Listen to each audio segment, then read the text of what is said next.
RRB NTPC 2025 graduate লেভেলের 19 June first শিফটের যে প্রশ্নগুলো এসেছে সেই প্রশ্নগুলো নিয়ে আজকে আলোচনা করেছি। ঠিক আছে, আর যারা ফার্স্ট টাইম চ্যানেলে ভিজিট করছো তারা অবশ্যই চ্যানেলটিকে সাবস্ক্রাইব করে বেল আইকনকে প্রেস করে রাখো, যাতে প্রতিদিনের আপডেট তাড়াতাড়ি পাওয়ার জন্য। ঠিক আছে, চলো শুরু করা যাক। প্রথম প্রশ্ন কি রয়েছে দেখো। প্রথম প্রশ্ন কি রয়েছে, মহাবলীপুরমের তীরে অবস্থিত মন্দিরটি কোন পল্লব রাজার রাজত্বকালে নির্মিত হয়েছিল? তাহলে কার রাজত্বকালে নির্মিত ছিল? দ্বিতীয় নৃসিংহবর্মন। সঠিক উত্তর হবে দ্বিতীয় নৃসিংহবর্মন। ঠিক আছে, পল্লব রাজবংশ থেকে দেখো তিনি এই দ্বিতীয় নৃসিংহবর্মন কী মন্দির তৈরি করেছিল?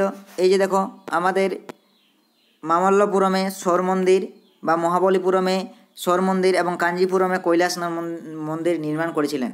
পল্লব রাজবংশ থেকে কী আছে আমরা দেখে নিই। তামিল দেশের সঙ্গে সঙ্গম যুগের পর 250 বছর ধরে কালভাতৃগণ রাজত্ব করেছিলেন। পল্লব রাজবংশ টোন্ডাই মণ্ডলমে অবস্থিত এবং রাজধানী কাঞ্জিপুরমে। পল্লবদের উৎস নিয়ে বিতর্ক ছিল, যদিও অনেকের তাদের স্থানীয় বলে মনে করেন। তারা সংস্কৃত এবং প্রাকৃত ভাষায় পূর্ববর্তী শিলালিপি প্রকাশ করেছিলেন এবং ব্রাহ্মণ্যবাদকে পৃষ্ঠপোষকতা করেছিলেন। বিষ্ণুগুপ্তের দক্ষিণ অভিযানে সমুদ্রগুপ্ত পরাজিত হন। ঠিক আছে, নেক্সট দেখো কী রয়েছে। 2025 সালের সাস্টেনেবল ডেভেলপমেন্ট সামিট 2025 কোথায় অনুষ্ঠিত হয়েছিল? সেটা হয়েছিল আমাদের কি নিউ দিল্লিতে বা নতুন দিল্লিতে অবস্থিত হয়েছে। সেটা হয়েছিল কত? 5 থেকে 7 মার্চ 2025 ইন্ডিয়ান হ্যাবিটেন্ট সেন্টারে হয়েছিল। এই শীর্ষ সম্মেলনটি আয়োজিত হয়েছিল the energy and resources institute, অর্থাৎ TERI, the energy and resources institute. পরের প্রশ্ন কি রয়েছে দেখো। 2024 সালে মহিলা T20 বিশ্বকাপের শিরোপা কে জিতেছেন? তাহলে মহিলা T20 বিশ্বকাপের শিরোপা জিতেছেন নিউজিল্যান্ডের মহিলা দল কিন্তু আমাদের T20 বিশ্বকাপের শিরোপা জিতেছেন। দেখো, T20 বিশ্বকাপ সম্পর্কে আমরা জেনে নেব। কত ডেটের মধ্যে হয়েছিল? 3 থেকে 20 অক্টোবর 2024 মধ্যে হয়েছিল। অ্যাডমিনিস্ট্রেটর অর্থাৎ কেটা দেখাশোনা করে বা কার তত্ত্বাবধানে হয় সেটা হচ্ছে কি ইন্টারন্যাশনাল ক্রিকেট কাউন্সিল, অর্থাৎ আইসিসি। ক্রিকেট ফরম্যাট কি? T20 ইন্টারন্যাশনাল ফরম্যাট রয়েছে। টুর্নামেন্ট ফরম্যাট কি রয়েছে? Group stage and knockout stage রয়েছে। হোস্ট অর্থাৎ কোন দেশ? আমাদের আয়োজক দেশ হচ্ছে ইউনাইটেড আরব আমিরেটস। ঠিক আছে, আচ্ছা, চ্যাম্পিয়ন হয়েছে কি? নিউজিল্যান্ড ফার্স্ট টাইম চ্যাম্পিয়ন হয়েছে এবং রানার্স আপ হয়েছে অর্থাৎ পরাজিত হয়েছে সাউথ আফ্রিকা। পার্টিসিপেন্ট দল হচ্ছে কটি? 10 অংশগ্রহণ করেছে 10টি, এবং কটি ম্যাচ খেলা হয়েছে? 10টি দলের মধ্যে 23টি ম্যাচ খেলা হয়েছে। প্লেয়ার অফ দ্য সিরিজ হয়েছে কি? এমেলিয়া কের। ঠিক আছে, মোস্ট রান করেছে লোরাবা ওলভার্ড। ঠিক আছে, মোস্ট উইকেট পেয়েছে কি? এমেলিয়া কের, 15টি উইকেট পেয়েছে। নেক্সট দেখো কি রয়েছে। মাইক্যাল পর্বতের মাইক্যা অঞ্চলের সর্বোচ্চ শৃঙ্গের নাম কি? মাইক্যা অঞ্চলের সর্বোচ্চ শৃঙ্গের নাম হচ্ছে কি? অমরকণ্টক। শৃঙ্গ হচ্ছে অমরকণ্টক, যা নর্মদা নদী উৎস। অমরকণ্টক থেকে কিন্তু আমাদের নর্মদা নদী উৎপত্তি হয়েছে। তো এটি ভারতের মধ্যপ্রদেশের অনুপপুর জেলার মধ্যে অবস্থিত। নেক্সট দেখো কি রয়েছে। মাইক্যা পর্বত থেকে আমরা কি জেনে নিই। দেখো, মাইক্যাল পর্বত হলো সাতপুরা পর্বতের একটি পূর্ব অংশ। মাইক্যাল পর্বতমালা মধ্যপ্রদেশের শাহদোল বা মন্ডলা জেলা এবং ছত্তিশগড়ের বিলাসপুর জেলায় অবস্থিত। মাইক্যাল পর্বতের সর্বোচ্চ শৃঙ্গ হচ্ছে অমরকণ্টক। মাইক্যাল পর্বতের অমরকণ্টক মধ্যপ্রদেশের অনুপপুর জেলায় অবস্থিত। নর্মদা সোন জহিলা নদী এইখান থেকে উৎপন্ন হয়েছে, অর্থাৎ মাইক্যা পর্বতমালা বা অমরকণ্টক থেকে উৎপন্ন হয়েছে। তাপ্তি মধ্যপ্রদেশের বেতুল জেলায় মুলতাই থেকে সাতপুরা পর্বতের মধ্যে উৎপন্ন হয়েছে। অমরকণ্টক সাতপুরা পর্বতমালার মধ্যে অবস্থিত। এখানে বৈগা বা গণ্ড নামে 2 উপজাতি বসবাস করে বা বাস করে। 1857 সালের স্বাধীনতা সংগ্রামে কারা অংশগ্রহণ করেনি বা কে অংশগ্রহণ করেনি? দেখো, এই অপশানগুলো আমি নিয়ে এসেছি, এগুলো কিন্তু তোমাদের অপশান নয়। যদি এই অপশানগুলো বটে কমেন্ট করো, আর যদি না তাও কমেন্ট করবে। ঠিক আছে, দেখো আমাদের এগুলো আমি নিজের থেকে নিয়ে এসেছি অপশানগুলো। দেখো, তাঁতিয়া টপি, টিপু সুলতান, রানী লক্ষ্মীবাই এবং নানা সাহেব। তো আমরা দেখতেই পাচ্ছি যে এখানে টিপু সুলতান কিন্তু আমাদের অংশগ্রহণ করেনি। তাহলে টিপু সুলতান বাকি এরা কিন্তু আমাদের অংশগ্রহণ করেছিল। ঠিক আছে, 1857 সালে।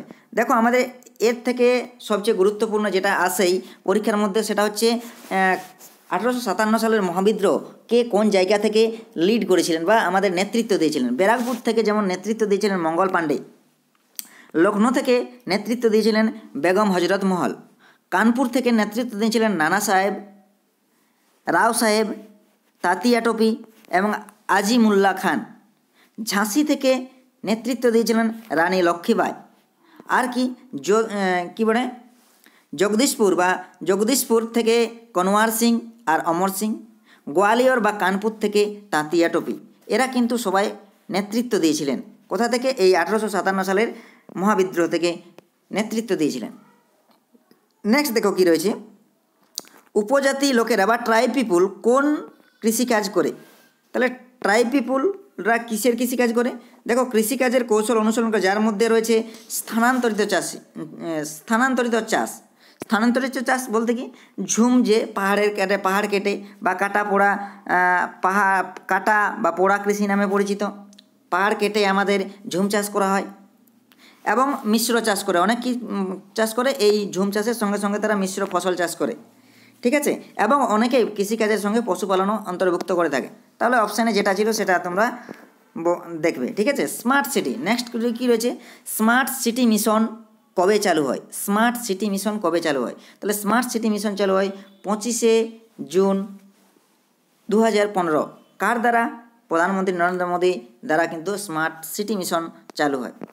স্মার্ট সিটি মিশনের উদ্দেশ্য রয়েছে, মূল অবকাঠামো উপাদানগুলির মধ্যে রয়েছে যে একটা স্মার্ট সিটির মধ্যে পর্যাপ্ত পানি সরবরাহ হবে, নিশ্চিত বিদ্যুৎ সরবরাহ হবে, সঠিক কঠিন বর্জ্য ব্যবস্থাপনা সহ স্যানিটেশন থাকবে, পদ্ধতিগত নগর গতিশীলতা এবং কাঠামোগত গণপরিবহন থাকবে, বিশেষ করে দরিদ্রদের জন্য কম খরচে আবাসন, শক্তি এবং জোরালো আইটি সংযোগ এবং ডিজিটালাইজেশন, সুশাসন, বিশেষ করে গভর্নেন্স এবং বর্ধিত নাগরিক অংশগ্রহণ, টেকসই পরিবেশ বা সাস্টেনেবল ডেভেলপমেন্ট যেটা বলি আমরা, নাগরিকদের বিশেষ করে নারী, শিশু এবং বয়স্কদের যথাযথ নিরাপত্তা এবং সুরক্ষা, সকলের জন্য সাশ্রয়ী মূল্যে স্বাস্থ্য এবং শিক্ষা প্রদান করা। এই ছিল স্মার্ট সিটির উদ্দেশ্য। হরপ্পা সভ্যতার সিটাডেলের প্রধান কাজ ছিল, হরপ্পা সভ্যতায় দুর্গটি মূলত একটি প্রশাসনিক এবং আনুষ্ঠানিক কেন্দ্র হিসাবে কাজ করত। সম্ভাব্যভাবে শস্য ভাণ্ডার, পাবলিক স্নানাগার, ধর্মীয় ভবনের মতো গুরুত্বপূর্ণ কাঠামো এখানে বাস করত। এটি একটি সুরক্ষিত এলাকা ছিল, সম্ভবত প্রতিরক্ষামূলক উদ্দেশ্য কাজ করত এবং শাসক শ্রেণীর ক্ষমতা এবং কর্তৃত্বের প্রতীক ছিল। নেক্সট প্রশ্ন কী ছিল, কাবাডি খেলায় প্রতিটি দলে কতজন খেলোয়াড় থাকতো বা কতজন প্লেয়ার থাকে? একটি কাবাডি খেলার শুরুতে প্রতিটি দলে 7 জন করে খেলোয়াড় মাঠে থাকে এবং অতিরিক্তভাবে কিন্তু আরও 5 জন খেলোয়াড় থাকে, থাকে। বিকল্প খেলোয়াড় রাখতে পারেন বা থাকতে পারে, এবং যাদের টাইম আউট বা অন্যান্য সময় অনুমোদিত পরিস্থিতিতে তাদেরকে কিন্তু নিয়ে আসা যায়। নেক্সট দেখো MS এক্সেল, ঠিক আছে। MS এক্সেলের মধ্যে কিভাবে প্রিন্ট করবে? প্রিন্ট করলে ফাইল ট্যাবে যেতে হবে, ফাইল ট্যাবে যাওয়ার পর প্রিন্ট অপশান পাবে, সেই প্রিন্ট অপশানে ক্লিক করতে হবে। এছাড়াও যদি shortcut key control P press করো তাহলেও কিন্তু প্রিন্ট করা যাবে, ঠিক আছে।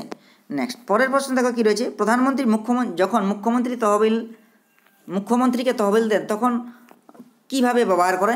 এরকম একটি প্রশ্ন এসেছিল, ঠিক আছে। নেক্সট দেখো কী রয়েছে, 2025 এরকম একটা প্রশ্ন এসেছিল বা এরকম 2025 খেলো ইন্ডিয়া ইউথ গেম থেকে, ঠিক আছে। 2025 খেলো ইন্ডিয়া ইউথ গেম সেটা ছিল 7ম সংস্করণ, যেটা 4 মে থেকে 15 মে 2025 পর্যন্ত অনুষ্ঠিত হয়েছিল এবং এটি বিহারে অনুষ্ঠিত হয়েছিল। প্রথমবারের মতো এটি বিহারে অনুষ্ঠিত হয়েছিল। এই জায়গায় বহু ক্রীড়া ইভেন্টে 36টি রাজ্য কেন্দ্রশাসিত অঞ্চল থেকে 10,000-এরও বেশি ক্রীড়াবিদ একত্রিত হয়েছিল এবং যারা 28টা বিভাগে প্রতিযোগিতা করেছিলেন, যার মধ্যে ঐতিহ্যবাহী ভারতীয় খেলাধুলা এবং স্পোর্ট একটি প্রদর্শনীয় বিভাগে অন্তর্ভুক্ত ছিল।